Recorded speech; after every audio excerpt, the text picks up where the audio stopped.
study, and play come together on a Windows 11 PC. And for a limited time, college students get The best of both worlds. Get the Unreal College Deal. Everything you need to study and play with select Windows 11 PCs. Eligible students get a year of Microsoft 365 Premium and a year of Xbox Game Pass Ultimate with a custom color Xbox wireless controller. Learn more at windows.com/student offer. While supplies last. Ends June 30th. Terms at aka.ms/collegepc.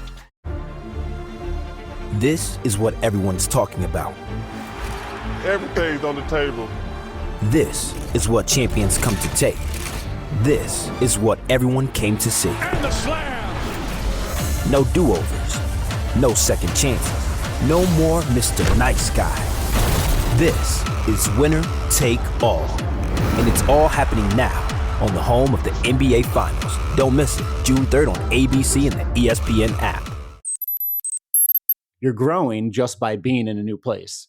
And when you also lose that sense of growth, generally, when you stop traveling. And that is very depressing as well, because it feels like when you're traveling, you're making progress. And you are making progress. You're exploring yourself. You're exploring the world.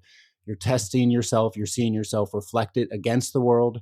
And so you are growing constantly when you're traveling. But then when you stop, you lose that growth. And so a way to get that back is... You'll hear that advice today and loads more coming from none other than Tom Turcich, someone I would call a living travel legend. Tom is just the 10th person to walk around the world, a trip that spanned 7 years, 28,000 miles, and 38 countries. To give you an idea of how rare that is, more people have walked on the moon than have walked around the world. 12 people have walked on the moon. So I thought, who better to get advice from about transitioning back to a quote-unquote normal life after you've been on a life-changing journey somewhere in the world than Tom. In this episode, you're going to get practical advice and critical mindsets for making that reverse leap from the unbelievable novelty of life on the road to a stationary, or maybe more stationary, let's say, lifestyle, while still maintaining that sense of adventure that we love as travelers. We're going to discuss some of the difficulties of that first year back, how to adopt that traveler's mindset and proactively get out into the world when the world stops coming at you, the struggles of playing catch up financially if you're in that position, and loads more around this topic coming at you in this episode right now. So buckle up, strap in. Thanks for being here, and welcome to the Zero to Travel podcast, my friend.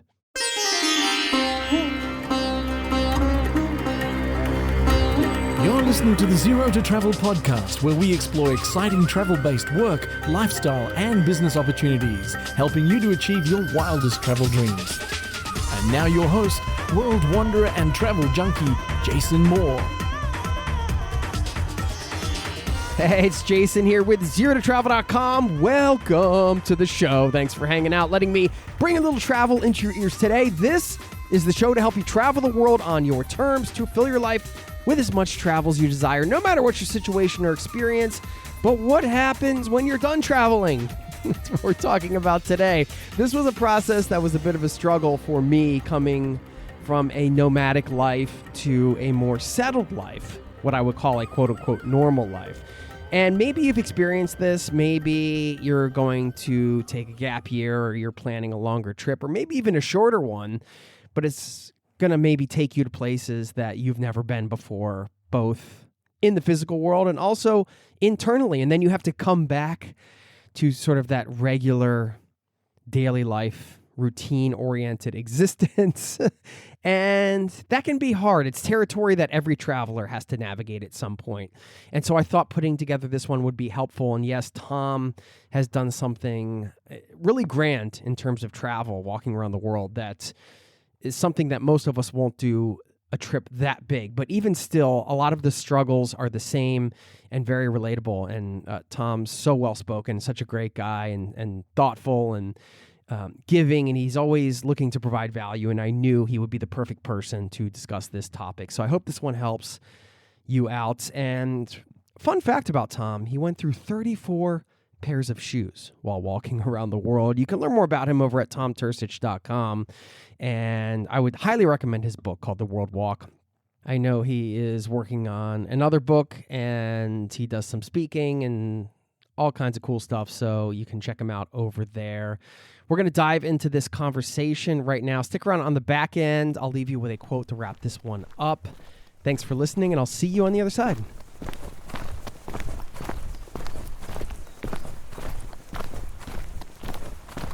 Tom Turcich, welcome back to the Zero to Travel podcast, my friend. How you doing?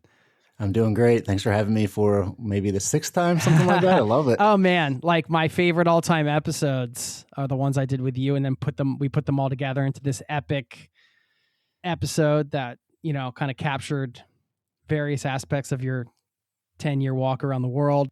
Yeah, man. Or was it 7? Gosh, I'm forgetting now. I haven't done 7. my research. Yeah, it's been 10 years, but it's 7. Yeah. Yeah, it's been 10 years. That's right. Since you completed the whole thing, but since you started to now, but it was 7 years.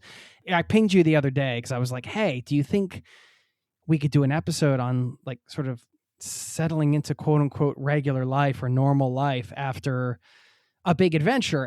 You know, the adventure you had is beyond what most people would have, I would say, well, walk around the world. But even still, there can be a lot of sort of the same, maybe challenges, maybe things to look forward to. I don't know. We'll see what comes out of this conversation from somebody who spent, like, say they spent a year doing a gap year or something, or even just spent like a few months on the road and now they have to settle into quote unquote normal life. So anyway, I thought I'd invite you on to talk about this. So thanks for doing it. Yeah, no, I think it's, as soon as you messaged me with the idea, I thought it was a great idea. I mean, it's very, very poignant, very resonant. And I think the fact that I was gone for 7 years before coming back just gave me like an amplified version of what people go through when they travel for a year or for 6 months. And it's a little more difficult to parse when it's not as amplified. But yeah, I got some notes and some ideas on why it is that it's so difficult to return to normalcy after traveling. Well, has it been difficult? That's the first question. It's been almost, at the time of this recording, it's been almost 4 years since you crossed the finish line in your hometown in dramatic fashion, in incredible fashion. I get goosebumps just thinking about it because I've seen the videos, and I mean, I wanted to be there in person for that. But would you describe this period as difficult? I would say the first year was very difficult. Okay. When I got back and had that amazing homecoming and hundreds of people were out and all sorts of press, and it was for about 3 months, it was this kind of cloud 9 experience where I'm back home with everyone. I still have money in my pocket and I'm getting all sorts of press and doing all sorts of interviews and podcasts, and everything good is happening. And then after about the 3 months, and I moved out to Seattle to be with my now fiance, Bonnie, who I met on the way, then it became really challenging. I think in part because I was away from my family, but even more than that, I got down to the reality of I needed to make a living again and needed to like resettle into a normal life and something that wasn't walking every day. And then I fell into the only depression I've ever fallen into, I would say. And it was really tough. And I think it was for 2 primary reasons why it was so challenging. I think the first was that I went from having this really pinpoint focus, the World Walk, which had been my focus for basically 16 years since I first had the dream at 17. And then it was 8 years of saving and planning, and then 7 years of actually doing the walk. And so it was the first time really in my adult life that I didn't have this sort of North Star, this flag to guide me through my decisions. And then on top of that, when I began the walk, just by making that one decision, it sort of compelled all these other decisions by default, where I was forced into adventure every day. You know, every day I was trying new foods, I was meeting new people, I was seeing new places, I was being tested and challenged in 100 different ways. I was looking for a place to sleep each night and how to navigate a new culture. And so by having made that first decision of, okay, I'm going to leave my front door and I'm going to start this adventure, every day was kind of forced on me. And then when I was in Seattle in the apartment, I remember sitting on the sofa and being really confused and amazed as to why the world wasn't coming at me anymore. And just wondering, how do I interact with the world when it's not always bumping against me? And so I had to kind of rebuild this muscle that had atrophied to go out and interact with the world. And say, if I wanted to do something physical, I needed to, join a tennis club or go to the gym. Or if I wanted to meet up with some people, I had to message them. I wasn't just going to bump into them and, have dinner with strangers in Peru or wherever it was. And so I really had to retrain myself in how to interact with the world again. And then after those, I think what became difficult was just making a living and kind of being dropped back into this world where everyone else had already been living for 10 years, since college or after college, and that I was coming in basically like a 21-year-old or 22-year-old. And, that's not exactly the case, but everyone else had savings and had their apartment and had all their things in the apartment. It's like, I didn't have anything. I didn't have a sofa. I didn't have a bed. And luckily, Bonnie, my fiance, had a lot of that stuff, just like the basic stuff, but I came with nothing and with no real work experience besides installing solar panels when I was, in my early 20s.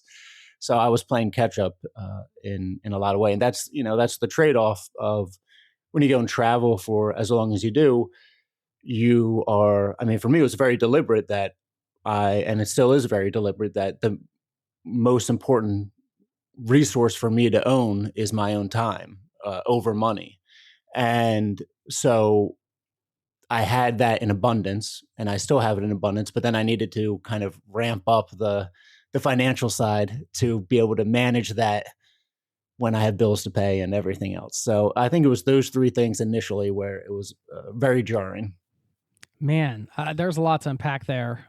Thanks for sharing that too. Like, I love that we're doing this because, something like you've done, like you said, you get the press and the accolades and all the things happening. And I feel like it's not often enough that these things get revisited later on and see, hey, what's this person up to now? How has the transition been to the next part of their life? And that's something that, like we said, all travelers have to make probably at some point. There are very few that travel forever. And even the ones that I'm thinking about, like Heinz Stuckey, the guy that biked around the world for, decades or whatever, he eventually did have to stop, at some point it may be that they have to stop. One thing that's really unique to your journey is the physicality of it, because it's not just that you were a traveler. In many ways, you're an athlete as well, is the way I see it. Like, you're pushing yourself to walk, many, many miles a day with weight and all, not to mention all the, like you said, the world coming at you, which I think is a good way to I'm a visual thinker. So when I think about the world bumping up against you, that really resonates with me as a traveler. But the physicality aspect of it, I'm sure maybe that played into your tough time, and you've been physical for hours and hours a day, every day. And you're an athlete, and now you're taken down to what is probably comparatively, maybe for somebody else is a very physical life, but comparatively for you is pretty chill, I suppose. Even if you spend like 3 hours at the gym, that's chill compared to what you did. Yeah, no, that's, I kind of forgot about that, but that's true. When we got to Seattle, Savannah would sit at the door just waiting to go outside basically all day. And because I didn't know what to do with myself, we would go for basically like 4-hour walks every day. We would just walk around everywhere, in part because I didn't know what to do with myself. And then also because I was so restless. I remember trying to write the memoir that is now out, but at the time I would sit down in the apartment and say, all right, I'm going to sit down. And like the old days, I can sit here for 5 hours and, bang out some words. And I couldn't sit there for like a half an hour. I couldn't sit there for an hour before I had to get out and do something. And then eventually I started going to the gym, and I would be on the Stairmaster every day for an hour because it was like the only way I could find that would really wear me out at the end of the day, or otherwise I'd just be laying in bed wide awake with all this excess energy. So there was this physicality that needed a transition, but that was, maybe I took it for granted because it was almost so pervasive, but it was also easier to manage. And it seemed like something more manageable at the time than sort of these mental and emotional things. I could ramp that down, and it's always nice to, not do something as well. It's also nice not to be out walking for 8 hours in the rain or, 4 hours in the rain. And if that's like what I needed to do to adjust, that's okay too. But there was the physical aspect. And, but I'd say that was one of the easier ones to manage. The thing that I missed was, from the walking, beyond the physicality, also was, I think, the processing. I mean, walking is very meditative and it's very clarifying. And I still go for at least like an hour walk a day today, just to move my legs a little bit, but also to hear my thoughts and kind of clarify where I'm at. And that was important to have during the transition as well. But yeah, the physical aspect stuff, but it's always nice to just sit on the sofa with a coffee too. Very true. I should mention we're linked up to your website, tomturcich.com, and the books. Can't recommend enough The World Walk, the memoir, which is fantastic. If you want to hear about the walk, it's a wonderful read. Then you have a children's book too, Savannah's World of Adventure, which is really cool. And, people can find out about your public speaking and the stuff you do there. So we'll link up to that. I just wanted to mention that. I know you wrote some things down for this. Did you have this compiled into because I can unpack this sort of like organically through conversation, or if you have sort of like a point by point and some tips or some lessons from this you want to learn, we can go through that and kind of unpack as we go. What do you think is the best way? I think we just do it organically. I mean, I have the points just to kind of to know. I wanted to try and recall before we did the conversation. I wanted to recall, okay, what were the pain points? What were the difficult parts for myself? But I think if we do it organically, I will say, speaking to, on a small tangent, Carl Bushby, who's finishing his walk this year, he's kind of the OG world walker. He crossed the Darien Gap and the Bering Strait, British ex-paratrooper who's finishing in his hometown in Hull after it'll be 27 years of walking. And we message a good amount, and I think we're going to have a conversation come out on this channel. Maybe in a couple months, we're going to speak in the end of March. But I asked him what it's going to, is he excited for his 27-year walk to be over? He said, exciting. I'm terrified. I'm not going to know what to do with myself. And so I'm like actively trying to ease his transition. And I'd say the same thing happened to me when I wrote a post, an Instagram post, after the walk was over for maybe 5-6 months, something like that. And I had Alistair Humphreys reach out, who is a great adventurer, cycled around the world. We've had him on the podcast several times. Great guy. I'm sure. Yeah. He's a very charming, intelligent, and driven person. And he reached out basically to just empathize and commiserate with the difficulty of transitioning back into a normal life and just being in one place. They said for him, that was the most challenging part, was being okay with philosophically kind of not living like 1,000 lives, in the sense of when you're traveling, you get a taste of everywhere. And I would have this thought all the time when I would pass through, say, a little town in the Andes, or through Denmark, some of these villages, or through the villages in France, or, wherever it may be, in the highlands of Kyrgyzstan. And you'd have this nice thought that you could hold on to. It's like, oh, I could live a life here. You get a little taste of, I could be in a yurt here. And you imagine that as though every traveler's fantasy, right? Exactly. Everyone, that's kind of the whole point, is that you get that little taste of what life could be like here. Yeah. And, but it's not, it's not realistic. And one of the philosophically challenging things about stopping an adventure or going home is this: you have to accept that you can't be in all these other places all the time, and that you have to be okay with being in one place and the limitations that come with that, and the fact that maybe you're aging, maybe you have a partner who has other wishes, and maybe you have other responsibilities. And so Alistair and I commiserated about that, and he talked me through his transition and how he does these. He has a great book, Micro Adventures, which kind of speaks about him just kind of biking around and trying to find adventure in little everyday things. That's what scratches the itch for him, and I think that's important too. Is for me, it's writing. It's sitting down for 3-4 hours a day and writing. That gives some order and some focus to my days. It's not the same as traveling, but you do need some organizing principle in one way or the other. We'll get back to the interview in just a moment.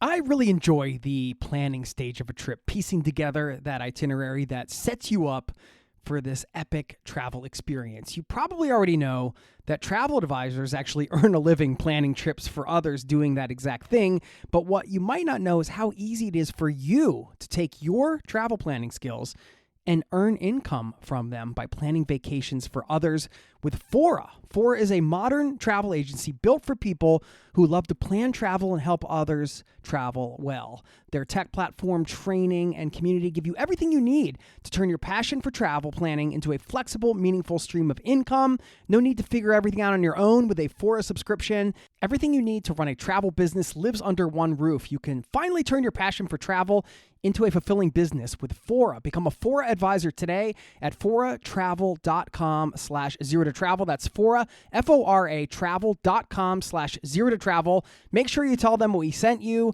foratravel.com/0to-travel. I live in Norway, and one of my favorite Norwegian words is koselig.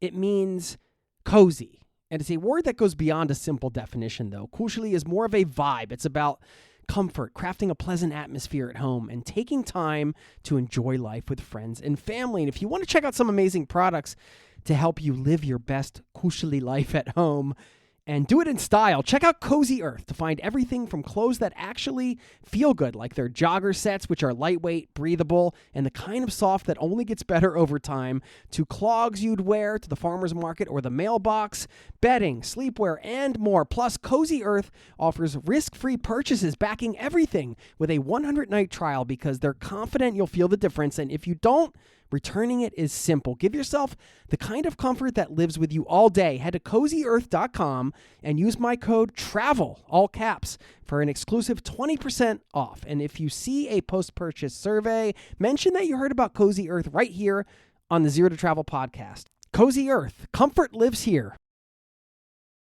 Now, back to the show. So from a high-level perspective, the challenge of the philosophical challenge, as you put it, of just not being able to sort of take it all in all these different places and then having to find peace with that. So for you, it sounds like, writing was one of the answers. But if you were going to share advice to somebody coming off the road in the future or now, do you have anything to share around how they would do that for themselves? Not necessarily like there's one end-all be-all process, but life is, it's not about life hacks and shortcuts and things like that. But sometimes a perspective or two might help somebody out there. I'm just curious what you... Yeah, for sure. I think life hacks are kind of a joke. I don't know what that, but it's a very nice quippy term. I don't know what life hacks really are, besides advice. But anyway, I would say what really helps is, because when you're traveling, so you have this serendipity. First of all, you have serendipity that you don't get in normal life. And novelty. Novelty. Also, novelty. yeah. Exactly. Yeah. Novelty and serendipity as the part of the novelty is that you're out exposed to the world and bumping against it. And especially if you're an American and if you're not in maybe like Philadelphia or New York, you're really not going to get it because it is not a walkable place that kind of inspires serendipity. You're in your car and you're in your house and then you're in your office and then you go to the restaurant or you go to the movie theater and then you go home and everything is very truncated and closed off. And so the serendipity is a tough thing to lose. And I think first of all, it's important to like remember or even just like acknowledge that that is a lot of why traveling is enjoyable, is because you are out there in search of novel experiences, like you said, uh, and happen to be running into the world constantly and kind of testing yourself in this way. And when we lose that, it's a very vague thing to lose, and a lot of the time it feels like it's an impossible thing to regain because it's so pervasive and it's so subtle that we just don't generally have a sense of it. And traveling is the one thing that kind of provides it in abundance. But you can also like very consciously, join clubs and, join a book club, go to the coffee shop, go to the library, go, just very purposefully. You have to very mindfully go out and do things. You have to cultivate it more intentionally. It's just like my walk, where when you start traveling, when you go to Vietnam, when you go to Laos, when you go to wherever, you, by making that first decision, you're kind of making many other decisions, and you're entering into this mindset of, all right, I'm going to go into this restaurant, and I don't know anyone, but we're going to try it. It's like you can do that at home too.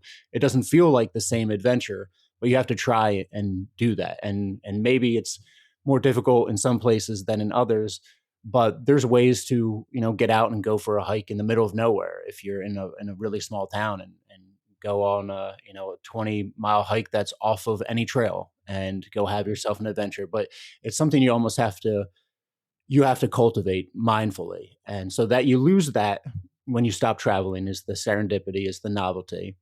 And then also, for me, it's been very useful, the writing, because traveling sort of gives you this sense of growth without really doing anything, which is also why people love traveling, is because just by being in a new place, you're growing. And it's this really fun, joyful, novel, and exciting way to grow, where you're not sitting at your desk trying to study Spanish, and you're not sitting at a piano banging away at the keys. You are out in the world and you're interacting with people. And every day you go to bed and you go, wow, that was so amazing. And I learned a new word in Cantonese today, or, I saw this great thing at this temple, whatever it may be. You're growing just by being in a new place. And when you also lose that sense of growth, generally, when you stop traveling. And that is very depressing as well, because it feels like when you're traveling, you're making progress, and you are making progress. You're exploring yourself, you're exploring the world, you're testing yourself, you're seeing yourself reflected against the world. And so you are growing constantly when you're traveling, but then when you stop, you lose that growth. And so a way to get that back is to have some organizing principle, have something that you are growing from mindfully. For me, it's writing, and the sense. And right now, I'm working on a self-help book, and it's these 7 truths that I learned from walking around the world, why they matter, how to apply them to your life. And it's really enjoyable for me to write, because it's very much reaching into myself and trying to pull out exactly what I think about these things. But beyond that, it's these 3-4 hours a day where I am trying to construct something bigger than myself, which is really challenging. And so you get this sense of growth when you aren't just living day to day kind of thing, when you're trying to build something bigger than you are. It's sort of a way to replicate the growth you get when traveling. Is, you're, say, I don't know, as like a metaphor, you're building, it's like building one, like a Lego set, like a 500-piece Lego set or something in an hour, versus building a 500,000 piece Lego set. And so you have something where you can wake up to every day and go, I got to chip away at this, and I got to build this thing. And it's sort of this more external growth than you get when you're traveling, but it is a similar sense of growth that I think is important in life to feel satisfied. And it's also a part of why traveling appeals to so many people. Okay. Wow, that book sounds awesome, by the way, that you're writing. We have to have you back on when that one comes out. Oh yeah. Can't wait to for read sure. that. Now, it's interesting the words you use, sense of growth. Like, yeah, for you, it was writing. For me, when I was thinking about this as you were speaking, it was reminding me of kind of making that transition from, traveling a bunch, nomadic and all that stuff, to kind of being being a family man in another country. And I was thinking about growth for myself when you're traveling feels very visceral. Is it just that it's so visceral that it's so apparent and obvious and like in your face that so much growth is taking place because you're experiencing all these things outside of your culture, things you never experienced before? Yet for me, when I settled down, I'm using air quotes, maybe the sense of growth was gone, but the growth was still there. It was just, I had to grow into like, what is it like to live a life in one place?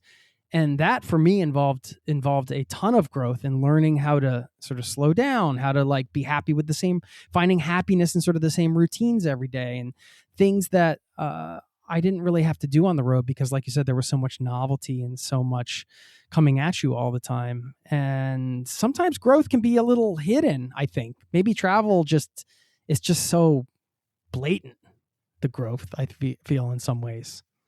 Yeah, I think that's really astute. Yeah, I would agree with that. Yeah, I think traveling also provides faster growth, especially initially. I think because it's not in our evolution, or it's not in our psychology to really travel. We probably as humans didn't do a lot of it we live within probably 25 like square kilometers for most of our history.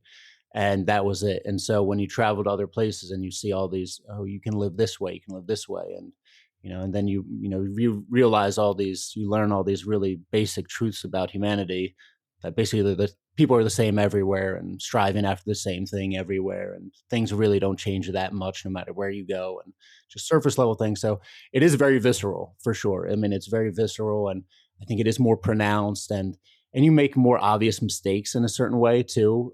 It's really easy to, get ripped off when you're, the bumbling white fool in some place, and it's easy to get taken advantage of, which is part of it. And it's easy to make mistakes, which are obvious. But I think also I think what comes paired with traveling and that kind of growth is this freedom that, say, when you're raising a family and you have to be in one place, it's this constraint on us that we just don't like. And it's very easy to, whenever there's a constraint placed on us, to see it as something really negative and kind of look over it to say, how is this constraint? What is this constraint preventing me from? And when you look at it like a constraint from, all right, I got to raise a family and I got to pay the bills and I have to do this podcast every week, and so I have to be here. This is a constraint that maybe is preventing me from traveling. But these constraints are also, like you said, forcing this more subtle growth where, okay, you need to learn how to appreciate the day to day, and maybe you're eating healthier, and maybe you're stretching a little more, and maybe you're spending time with your kids, and that's building your empathy in a different way. And, for example, like marriage in general is a very obvious constraint where you give up a lot of freedom to live your life with one other person. But like the statistical benefits of marriage are insane. I mean, when you get married people live longer, happier, healthier lives across the board than single people. And so at the time, it may seem like, this constraint is preventing me from so much. But the subtle effects of it are you're probably going to live a longer, happier, healthier life and more empathetic life. And so if you can be mindful of the constraints that are placed on you, because when you're traveling, it feels like you have no constraints. And when you settle down, all of a sudden you have a lot of constraints. If you can be mindful of the way that you're growing in those constraints. For me right now, I'm in Cincinnati. And Cincinnati is not where I imagined. Always where you dreamed about being when you were walking through the Andes, and that's it. A place with no public transit and Skyline chili as the staple food. that's what I imagined. And so, by fiance is doing her medical residency here, and it's a great program. It's like, okay, this is where we ended up. And it took a while for me to really fully embrace the fact that this is where I was, and look for the unique benefits of where I'm at in life. And the benefits are, okay, I'm not with my family back in Philly where I would like to be initially, but I'm in a place that is very affordable. We have a great house for basically the price of what would be a little place in Philly with no yard. We have a yard, and I have a lot of time in this way where there's not that much to do. This isn't like this really bustling city. And so, okay, what can I get out of that? I have a lot of time to write. And so, okay, I'm going to take these 4 years and just pour it into writing and getting my Spanish back. And so that's what I've been doing. And it's been enjoyable once you kind of flip it that way, and you can kind of zone out the things that these constraints are preventing you from doing, but also the constraints like having a family, raising kids, living in Cincinnati for your fiance's education. They should be values based. They should be based in things that you want out of life. Like, you're choosing them, you have to choose them consciously because these are fulfilling things that matter to you. So you want to live a life, of richness and compassion with your family, or you value this relationship above other things. And then when you can consciously say that, and this is something you want out of life, then you have to sort of embrace the constraints of living that one life, which is so difficult when you go from, in theory, living 1,000 lives in all these different places to just living one life. Right. I love that. Yeah. So it's choosing your constraints wisely, I suppose, and embracing the positive aspects of them. Yeah. I'd say, yeah. I mean, in many ways, it's a good reminder too that traveling in itself is a constraint as well. You can't build relationships and community in one place. There's certain things that you quote unquote miss out on there. But I think, in general, people choose it because it feels like that's the thing that they're aligned with. And it doesn't ever feel like a constraint like that in that way. But I think eventually some travelers, they just get to the point where they do want to settle down. Those constraints start to become more visible in a way, which drives people to kind of settle in one place. Some of this, maybe a lot of this, in some way, one of the big things I wanted to talk to you about is your relationship to time. Because I know we can look at the clock and you can say, okay, on this particular day on the World Walk, I walked from 7 a.m. to 5 p.m. and then I pitched my tent and blah, blah. Okay, and that's the same amount of hours on your typical Cincinnati day, but probably doesn't feel the same. No. And certainly if it doesn't feel the same, you could argue that mathematically it's the same amount of hours, but it's not really the same. And so the perception of time, were there struggles around that? How did you sort of adapt to that aspect of it? Yeah, I mean, I still struggle with that in a way because, again, like when you're traveling, when you're walking, our experience with time gets compressed when there's novel experiences. They say why when you get older, time seems to speed up because you're having less novel experiences. And when you're traveling, it's constant. And so it feels like every day your head hits the pillow and you're like, wow, another crazy day, all these. Sometimes it's like you lived a whole lifetime in a day, in a way. Absolutely. Yeah. You thought you had one adventure. No, you had like 20 adventures. You ran into all these different things and you're so stressed out throughout all of it. And then you do it again the next day. It's fantastic. and then when it ends and when you're just in one place and time is slipping by, you feel it slipping by more. And so I think that's when you also have to be extra conscious of your time and spending your time thoughtfully and mindfully. And there's also a strange thing that happens when it's a very different experience sleeping in your tent. And this isn't every traveler, but sleeping in your tent versus sleeping in a room or in a bed when you're sleeping in a tent, the days don't really seem as delineated. They kind of flow into each other and time feels more expansive. A week can feel like one kind of unit versus when you go to bed in your house, and especially if you have an alarm and you go, okay, I got to wake up the next day. It really feels like you really feel the weight and the separation of each day. And also you have these different goals, these goals that are, to increase your bank account and, get X more listeners on the podcast and these things that are more quantitative, I would say, than the things that you get from traveling.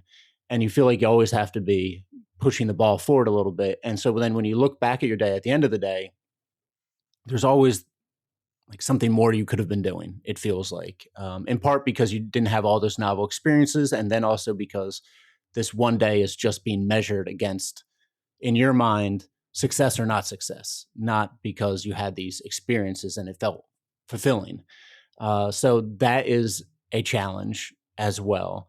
And I think when you're in that boxed off kind of existence, which is most of us, you have to first off remember, I mean, this is, I'm going to give you a little advanced like notice on the book. Little but one of the peek? The little sneak peek. Yeah. One of the truths is happiness is the only measure.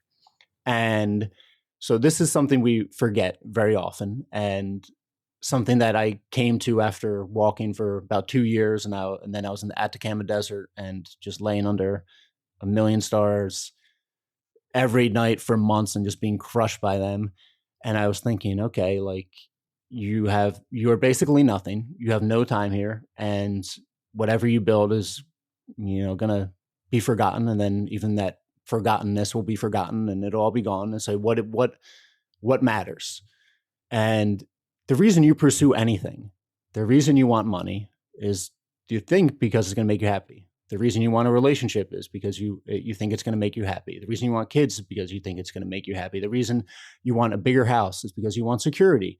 And so all these things that we do are sort of these permutations of our like imperfect evolution, basically these actions we take to fulfill some flawed part of us to make us happy. And when you remember that everything that you are doing, everything you're doing, every action you make is some attempt to make yourself happy. And the only thing you can leave behind in this life is hopefully greater happiness for the following generations and for your family and for other people around you. And so when you remember that, two things sort of happen. The first is that you become more present because you realize these worries, these things that you're striving after, which are important, they're external things. And the happiness, there's a certain happiness that you have to find within yourself at every moment. And this sort of acceptance that you have to have in every moment. And the external things, money, security, relationships, strong relationships, those are external. You get those by different means. So you have to separate this internal happiness that you build and that you find within yourself while also striving after these external things that will make you happier, but are a lot of the times mostly out of your control. And so you have to find happiness in the present, where you go, wherever I am, this is the literal point of life, is to enjoy it. And so I don't have everything right now, but hey, I'm outside, the sun is shining, I'm on a podcast, life is good. And this is be happy in this moment. That is the goal of life, to be happy in this moment. And then in the future, you're hoping to build a life that will, provide those human things to you, security, food, relationships, all that. Work towards those things, but with the remembrance or with the idea in mind that the reason you're going after those is to be happy. So be happy while you're going after those. It's a very difficult thing to balance, but you don't get lost in the sauce. Don't forget the forest for the trees. It's that is why we're here, is just to enjoy yourself. We'll get back to the interview in just a moment. Are you looking for a smarter way to start your day? Always a good thing, right? Morning Brew Daily breaks down the biggest news in business every morning fitting seamlessly into your day. Hosts Neil Fryman and Toby Howell cover everything from the latest tech headlines to why nobody can afford a house right now. And their approach actually makes morning news fun. What a great concept. You'll leave each episode of Morning Brew Daily smarter and ready to take on the world around you, whether you're commuting, exercising, getting ready for the day. Maybe you're out there traveling the world somewhere. Either way, Morning Brew Daily makes it easy to make sense of the world of business. You can find out what millions of listeners already know. Business news doesn't have to be boring. Tune into Morning Brew Daily every weekday morning, wherever you get your podcasts. That's Morning Brew Daily, available every weekday morning, wherever you get your podcasts.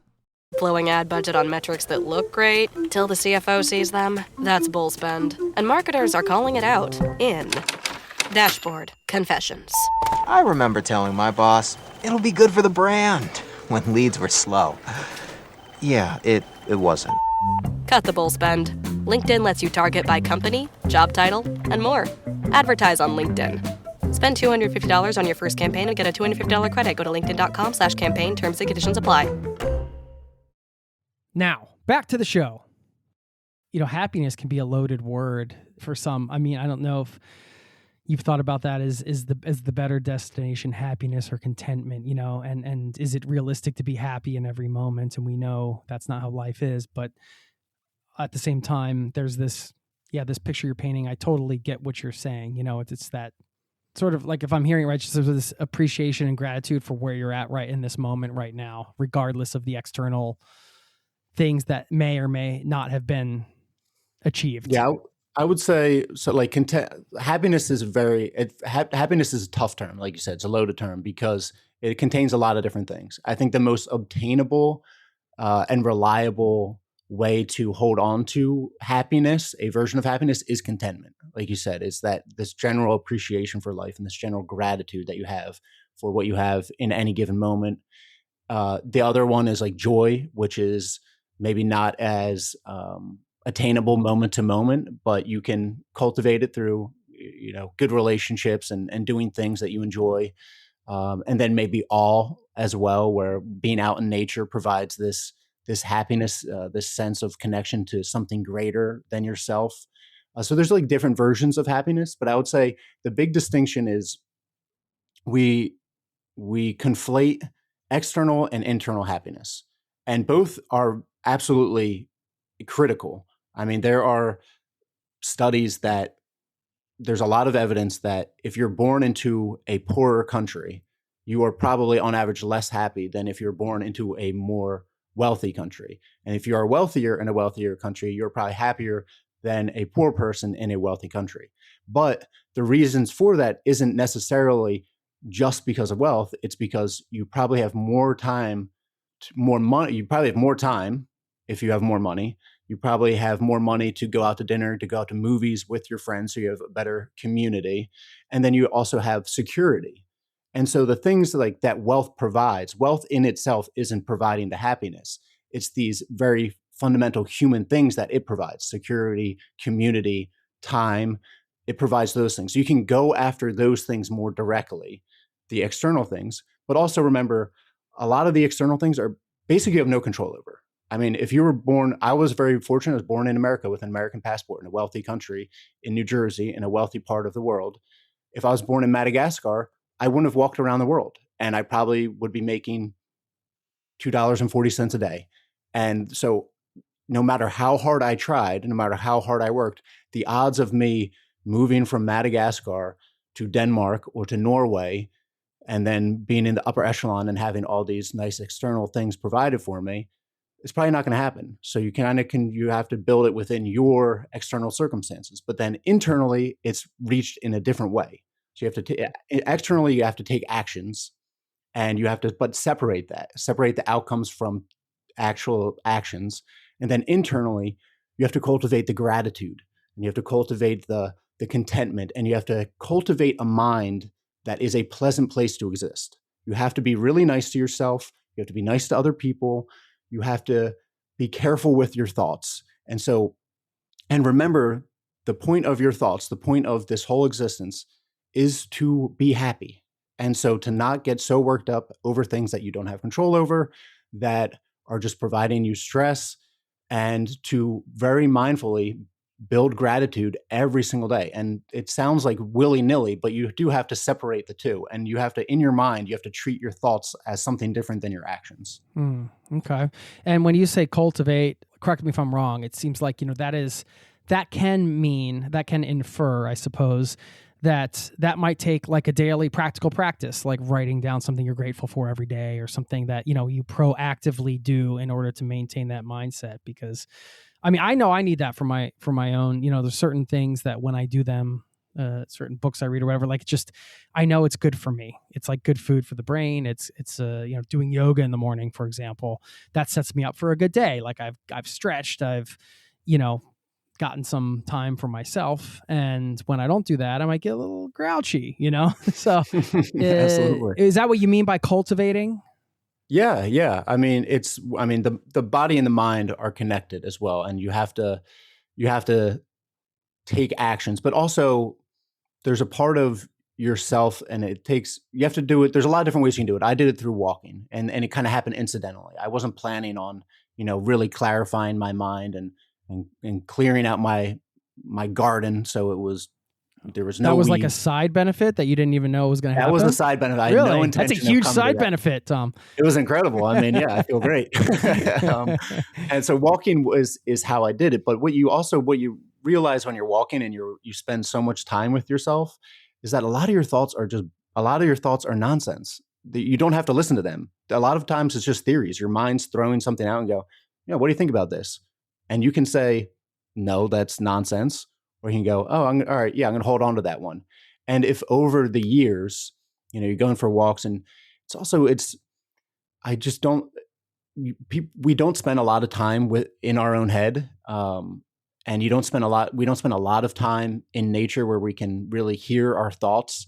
And so I don't think even most people are very good at listening to their thoughts. We just kind of get pulled on impulse without realizing it. But over time, over years, if you just know that you don't have to listen to yourself, just knowing that fact helps you cultivate a more pleasant mind to exist, and a more appreciative mind. Because when you have those thoughts where you go, you're a loser, you are not, nope, you can't do it. And then you just go, the higher part of your brain goes, no, like you don't need to listen to that thought. And then that gets relegated over time, over 7 years, 8 years, whatever, 4 years. You relegate that thought gradually because it pops up, you dismiss it again. It pops up, dismiss again. Pops up, dismiss again. And the ones that you promote, you go, you're doing fine.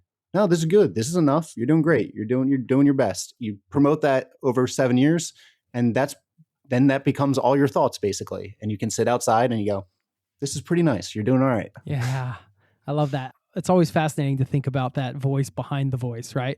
So you have the voice and the internal chatter and maybe you have the negative self-talk or whatever. And then there's the higher self voice in a way. It's like, yo, hold on. You're like, well, wait a minute. If that's there, was there something behind that too? I don't know. It goes on forever. It's like a mirror in the Matrix or Turtles something. all the way down. That's a great, actionable thing as we go about our day, whether you're traveling or at home, that's just that awareness of thoughts.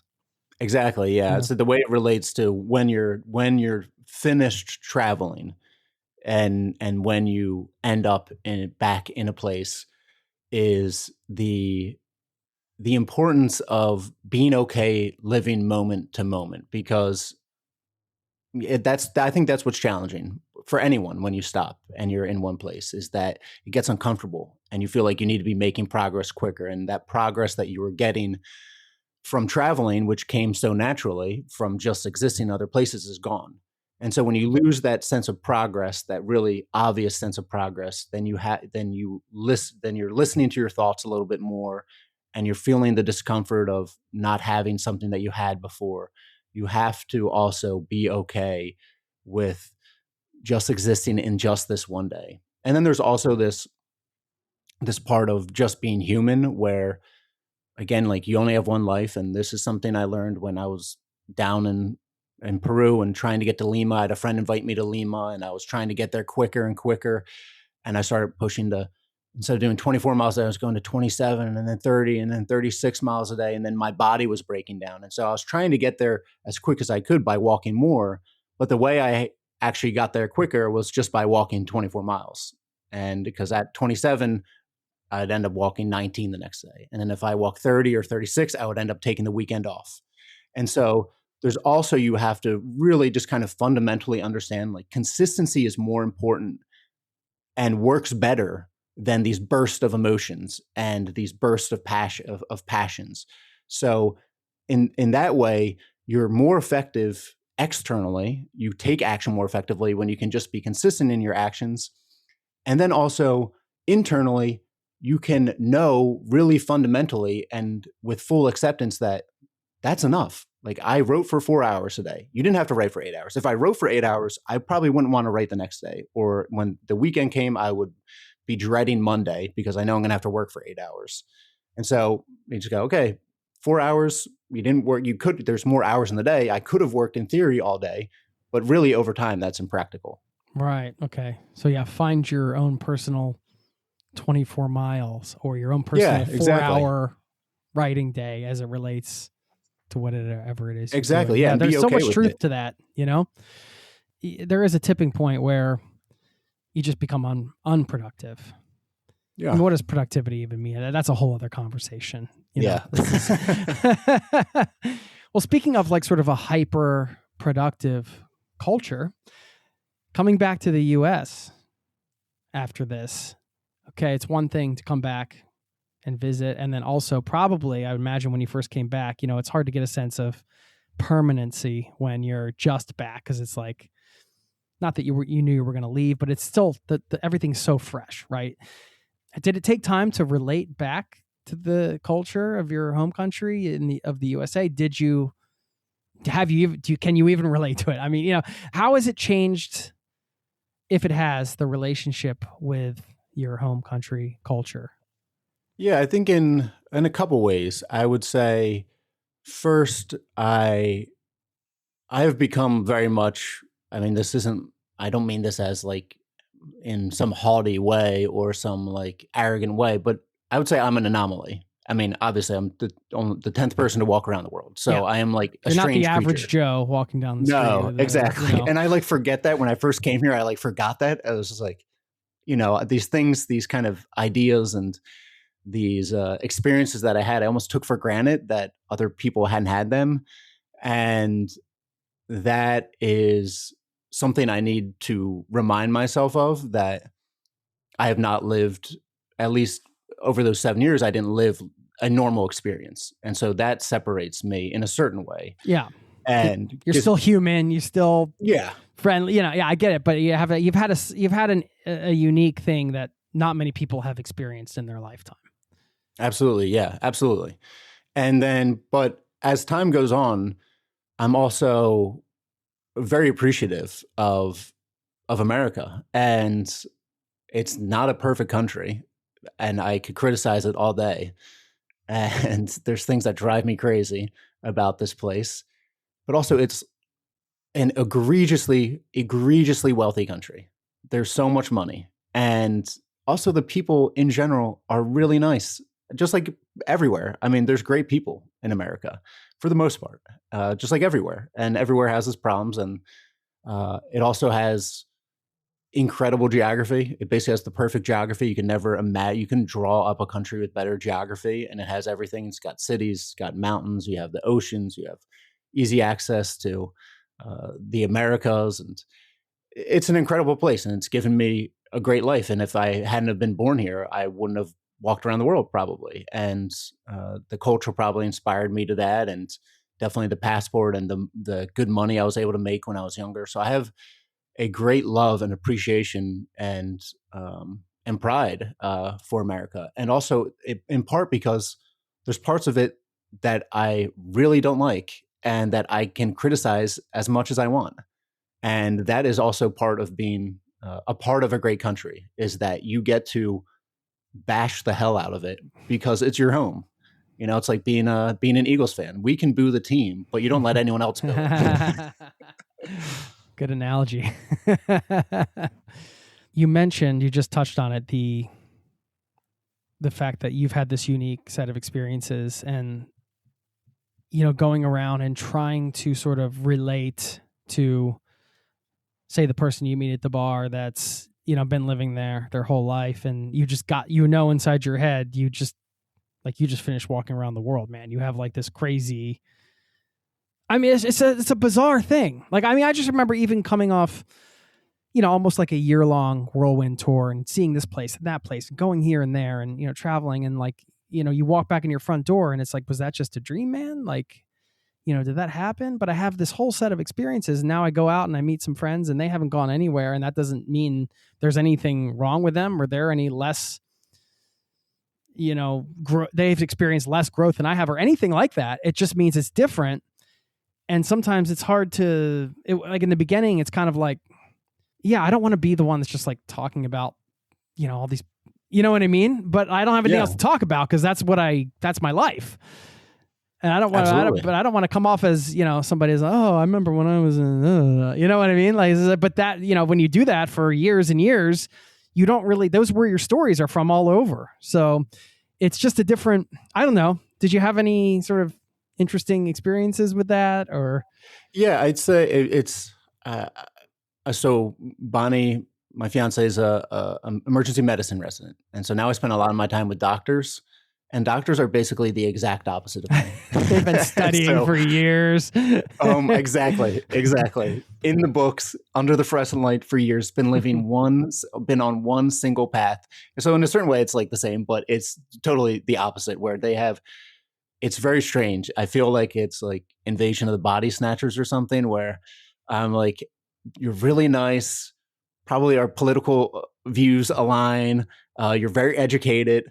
And so like I should really like you and we should really be getting along, but also they just don't have the same scope or different experiences. Very, very different experiences. And so I think what I've kind of realized through this is that relationship wise, you got to look for just people that you fit with in a certain way. You got to find people that you align with. And it's not to say that, we have parties and we have people over and they go to the events and it's all really nice, but there's like deeper connections. It's not the same when you're 14 and you're on the same soccer team and you just hit it off with the kid next to you. And then you're best friends for the rest of your life kind of thing. As time goes on, you just change and traveling changes you a lot. And so I find that I connect with the people who have traveled too, even if we're not talking about traveling.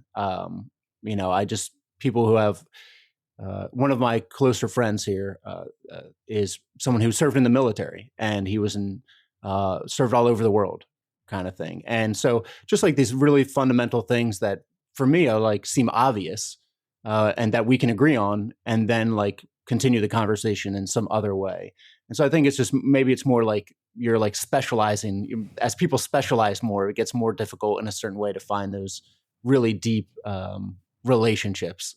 So the idea of just kind of like connecting with like-minded people, which is, the standard sort of thing you want to do when you're moving anywhere. I guess even if you're just moving to another town from another town, you want to find your peeps, as they say. Yeah. And I mean, even Zoom or whatever, that's how I connected with Alistair and that helped a lot because it was like, for him, I honestly, when I spoke with Alistair after the 7 months or whatever, maybe a year it was after the walk was over and he reached out, I was like, that was the first it felt like that was the first conversation I had with someone who knows what I am going through. And that was really, really helpful and again, that's a cliche, but it is really helpful to have someone that can speak almost one-to-one with what you are going through. And the rest, you got to give it time too. Say you move to a new place, it takes time to build community. And so it can be really depressing at the beginning and frustrating at the beginning.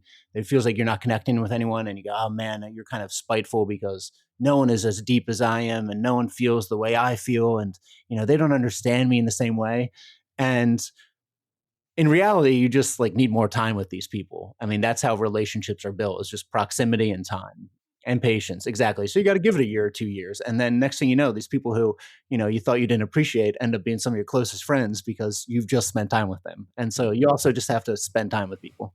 So if you were going to boil this down to like, you mentioned that first year being tough for you, and let's say somebody listening is coming off the road soon, or they're going to be in the future, and you had to sort of boil it down to like one core mindset for those first few months to transition into that life, what would be, I guess, your number one sort of piece of advice? I know it's a lot, it's a lot because we have covered a lot. So all of those things people can take from this conversation, ton of valuable stuff in here. I think I just thought this might be a nice chance to sort of bookend it with sort of like let's say your top pick in a way, this or maybe a certain mindset to just keep in mind as you make that transition, knowing it's not going to be easy. Maybe for some it will be, but that certainly wasn't for me. I mean, we didn't even talk about some of the identity stuff. Maybe we can earmark the mindset thing first. I ask you one more question about sort of because there's the giving up of the traveler's identity that sort of has to happen in a way. It doesn't mean that you're not that person or those experiences, but when you meet people on the road, you're like the guy who's walking around the world. That's who you are. And then now you're the guy who did walk around the world, which is obviously as equally impressive, but you're not that daily celebrity every day, and you're not living that life anymore. And so, there's some untethering I've found with an identity, whether it's, I'm a digital nomad and now I just live here or whatever it is, any advice around that as well? Yeah. With that, I would kind of say, don't take yourself too seriously. Don't attach yourself to any identity too much. And just like with anyone else either. I mean, I think I think you are always changing, you're always growing, hopefully. And even if you're not, you are, and you're getting older and you're learning and you're interacting with new people. So I just wouldn't, in general, attach yourself to any identity too much and kind of embrace whatever change is coming to you. Maybe you were a YouTuber, maybe you were an Instagrammer, and that was part of it, but it's all right to close that chapter and go on to something else and be ready and be adaptable for the next thing. I mean, I did Instagram for years and it was very enjoyable and I liked taking the photographs a lot and sharing all that. But when it's over, I'm really happy to not be on it either. Okay. Yeah. That's a good point. Yeah. You have like 125,000 followers or something. Yeah. And you go, yeah, that was nice. It was a great thing to do at the time.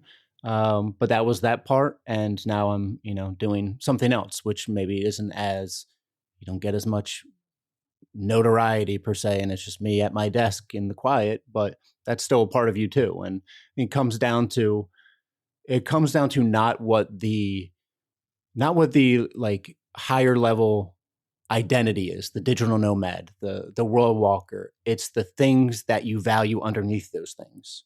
It's that you valued adventure and that you valued meeting people and that you valued learning. And you can get those things in other ways. And as long as those are the things that you actually want out of life, it's not that you were a digital nomad, it's the values beneath being a digital nomad that you wanted. Then you can kind of become more adaptable and still live a life within those values without the more explicit title. I love that. Now that's great. Yeah. It's the foundational values is the thing to pull away from that. It's easy to think of that as the anchor, so much easier. And then just that's anchored to the ground and the rest of it just sort of comes and goes, but maybe it floats away. Maybe there's some Velcro on top. You just rip it off and replace it if you want, or just don't put anything there at all. But either way, the values. Yeah. Do you take time to write down like what your core values are? Is that something you've done? I did in the past. That's kind of how I came to the World Walk for sure. And I have it more, I don't think I've written it down, but I have thought about it a lot more recently and since the walk has been over.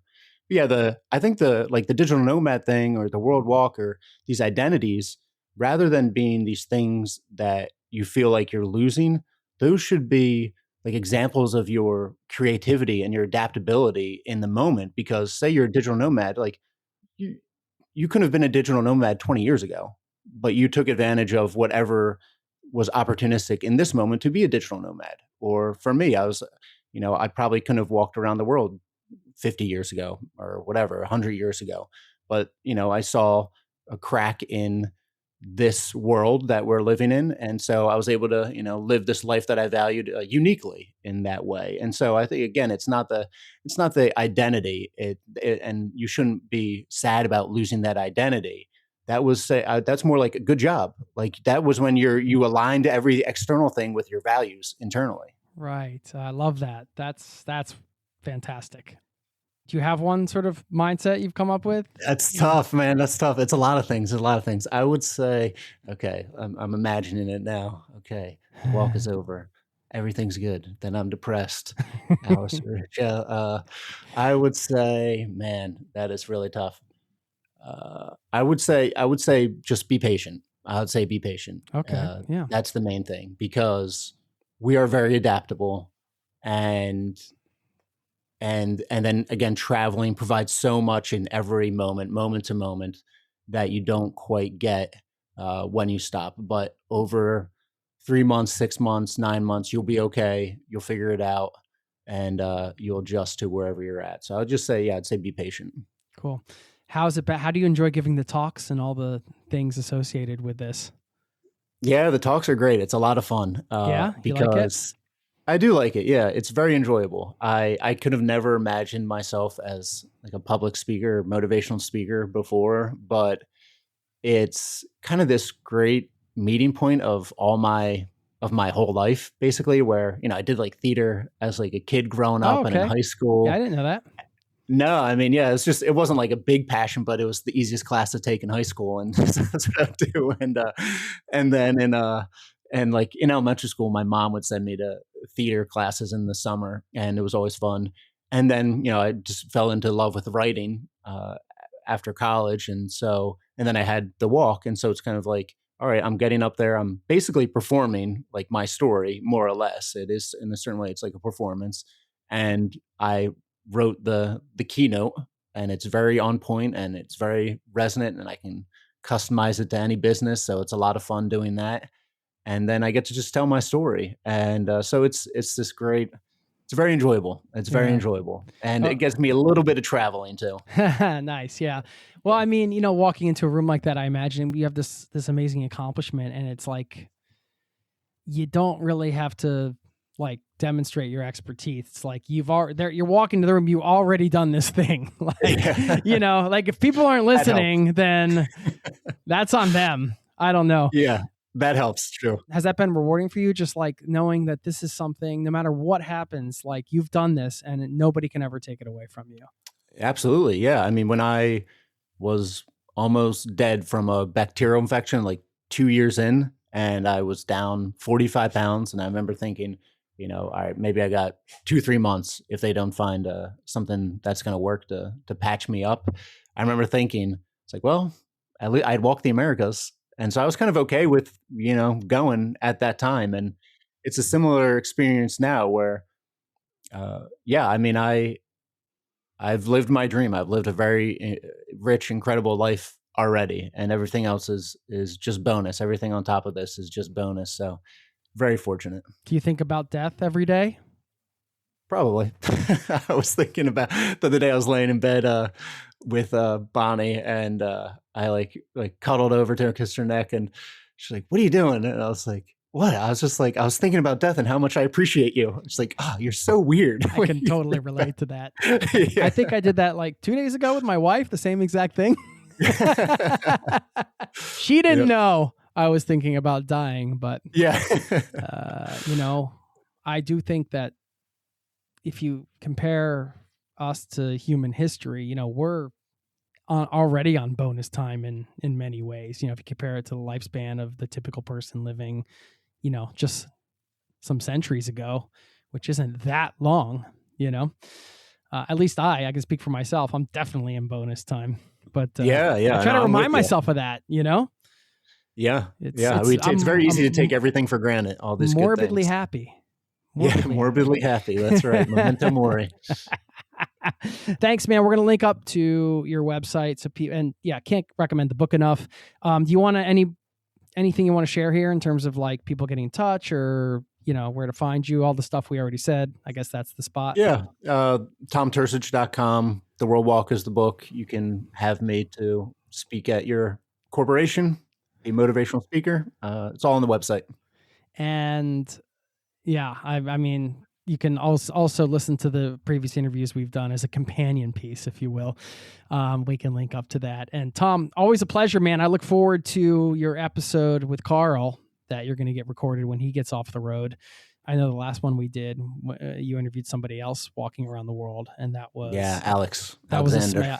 That was a smash hit. Yeah, I can't wait to hear this one with Carl. Yeah, it's going to be fun. Carl's an incredible person. So I mean, he is a bad dude. So this would be good. Listen, man, you're welcome as a guest host here anytime. So appreciate it. And as a guest, of course. And man, can't thank you enough for taking the time to get up early, despite any late night chili outings.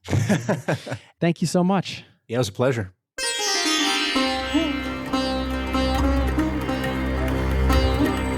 There you have it. Thank you to Tom Turcich. I feel so lucky to call him a friend. And if you want to hear more about his incredible journey, I actually did 3 interviews with him over the course of his walk.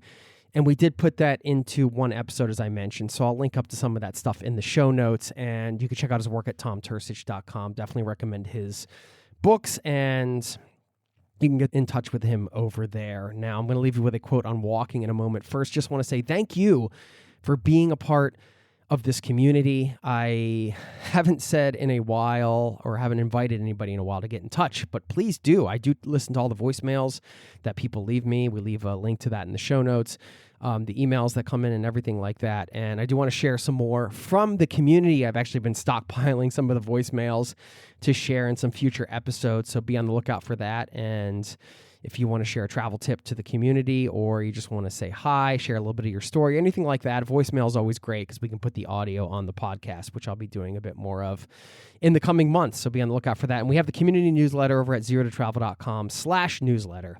If you're not a part of that, you can sign up over there to stay in touch off the pod. Okay, I have this great box set of Thich Nhat Hanh books. This is cool. It's got 5 books in it.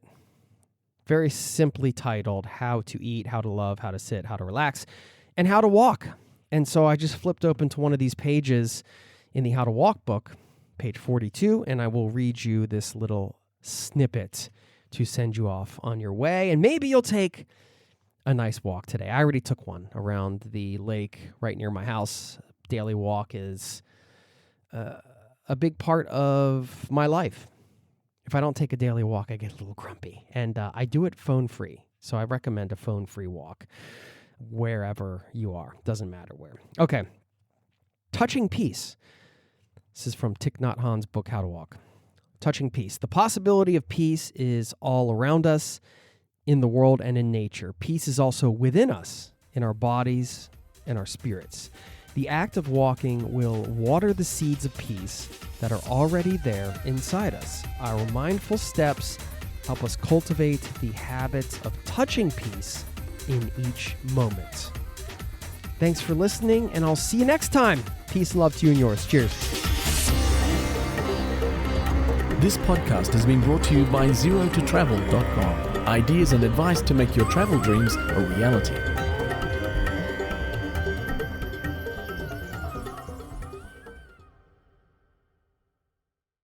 Ryan Reynolds here from Mint Mobile with a message for everyone paying big wireless way too much. Please, for the love of everything good in this world, stop. With Mint, you can get premium wireless for just $15 a month. Of course, if you enjoy overpaying, no judgments, but that's weird. Okay, one judgment. Anyway, give it a try at mintmobile.com/switch. Upfront payment of $45 for 3-month plan, equivalent to $15 per month required. Intro rate first 3 months only, then full price plan options available. Taxes and fees extra. See full terms at mintmobile.com.